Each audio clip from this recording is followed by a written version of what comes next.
December 10th, 2022.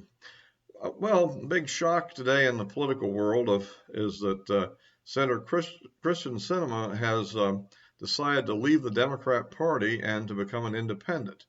And in the wake of the Democrats' victory in Georgia, this is kind of would seem to be a bit of a setback to the Democrats, but only moderately so. And so I kind of get into, what I think about this, because I kind of touched on the subject that's relevant here and at the end of the previous video I did. And of course, the issue really is, how does this affect the whole filibuster issue? And I think we kind of maybe have an answer here with this. By the way, if you like these videos, please give me a like. It really does help out with the algorithm. And, you can, of course, follow me if you haven't already. But let's get on with this. I think the issue, what this will probably mean is, first of all, as it's been stated, that she's not actually going to caucus with the Republicans. She's going to still caucus with the Democrats, like two other so-called independents caucus with the Democrats. Of course, Bernie Sanders is more Democrat than the Democrats. He's an out-and-out Marxist. And then they've got this guy in Maine. I'm not sure. He seems to be a nominal Democrat. He never votes differently that I can see. So maybe he's a little more moderate than some of them. However, the whole caucus has become radical pretty much. And I think this is probably partly what's behind Sinema's move. I think she always envisioned taking over the seat that was formerly held by McCain, that she could play the same kind of game that McCain did. And in the Republican Party, that would probably work particularly with a war veteran like McCain. However, in the Democrat Party, it's a much more vicious environment. And I think she's made the calculation that that basically she won't be able to, get maybe, well, at least we'll have great difficulty getting renominated to run in the next election. And although nobody said whether she's going to run, I presume that that's a big part of why she did what she did, is to prepare to run in the election. Because one thing she's assured is that if she runs, she'll be on the ticket as an independent. I mean, she has enough money and resources to be able to, get put on the ballot as an independent. And in that case, she'll be in competition. And that puts the Democrats in an interesting position.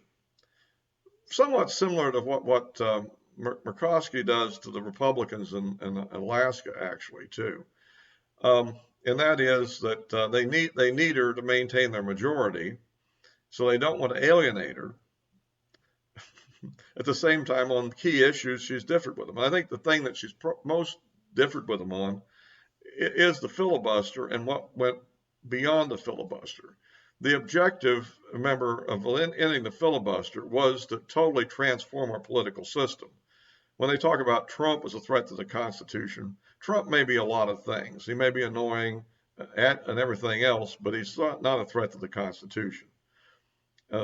But what the Democrats were proposing was a threat to at least the effective Constitution, maybe not the written word, but the way it had been carried out for all of our lifetimes and the lifetimes of our parents and grandparents, for that matter. And they were planning on actually changing this and totally throwing away the idea of minority rights in the Senate and basically ramming through a series of proposals which would have actually left the Democrats with a clear voting majority by legalizing illegal aliens, loading the Supreme Court up with leftist judges, changing the voting system to be loosey-goosey and full of ballot harvesting everywhere, and so forth. And of course, the Green New Deal. That was the whole plan. And apparently it was just a bit too radical for her tastes. And she, I think, deserves a bit of a major commendation from all of us for having stood against that. And I think that the pressure, given that, Warnock got reelected in Georgia, and of course that left the Democrats with a one-vote majority, that would put immense pressure on her to back away and support them if she remained a Democrat. By leaving the party and becoming an independent, now that the pressure, I think, is reduced a lot, because now the pressure is really on the Democrats. And here's why. In the Arizona election, well, first of all, before I get to the Arizona election, remember the Democrats are facing a very challenging electoral map in 2024 as far as the Senate. They have a lot of people up for re-election in nominally red states. So, in some states they're pretty red, and they've managed to luck out there previously in many cases. But so that's one thing. And now Arizona is a state that, she should probably be able to win if she's, on the ballot. And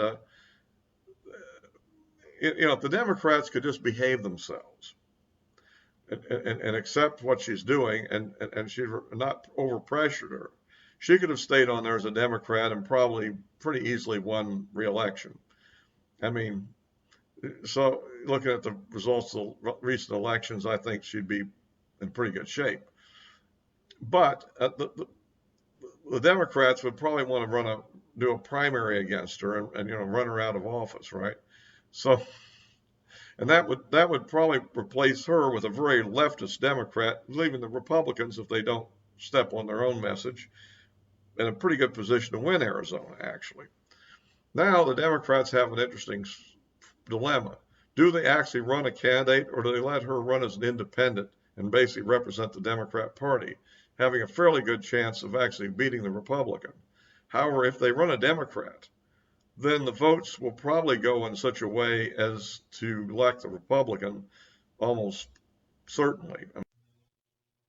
Say, for example, if the Republican candidate gets 45% of the vote in the race, and then if you have both Sinema and a Democrat in there to split up the remaining 55%, which might go something like, well, let's say that one of the two of them get at least 11%, then the Republican would win.